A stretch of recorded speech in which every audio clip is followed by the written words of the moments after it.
أستاذ علي، أنا أحيانا بسمع سيارات في إلها 20 زمور.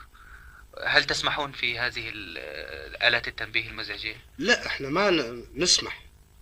اصحاب السيارات لما يجيبونهم الى ادارة المرور وبعد الفحص الفني تدقق جميع اجهزتها، نعم. ومن بعد ما يتحصلون على الرقم والملكة السيارة. مع المؤسف ان بعضهم لهم يبدل الزمور اللي من الاصل، وبعدها يوضعون 4 أو 5 من الزمامير وبعضهم من الهوائي، وهذا مزعج للجمهور.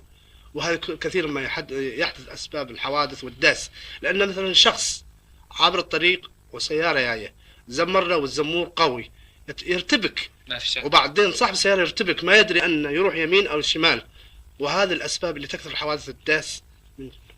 طب هذه في عليها عقوبات أو نعم. مخالفات؟ نعم، عليها عقوبة مخالفات، وأحيانا مصادر الزمور. نعم.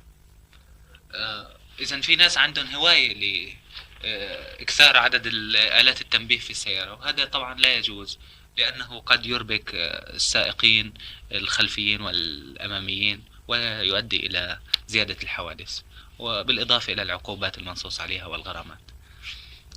أستاذ سليمان، هل لكم أن توجهوا بصفتكم رئيس قسم الحوادث والمخالفات نصيحة إلى الجمهور؟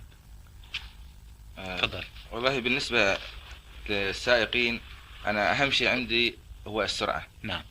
يجب على كل قائد سيارة أن يتجنب السرعة العالية، نعم. لأن لو نظرنا إلى مجموع الحوادث لوجدنا أن سبب السرعة قد تدخل في أي حادث كان. نعم.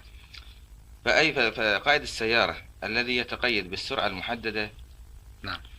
طبعا بيساعد على تخفيف هذه الحوادث. نعم.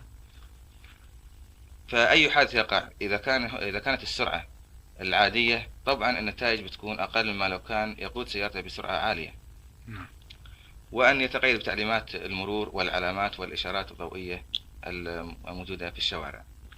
بالنسبة للمشاة، طبعا أن يعبروا من الأماكن المخصصة لعبور المشاة، وألا يقطعوا الطريق فجأة، وأن يتريثوا قبل العبور، وألا يتركوا الأطفال يلعبون في الشوارع المزدحمة بالسيارات.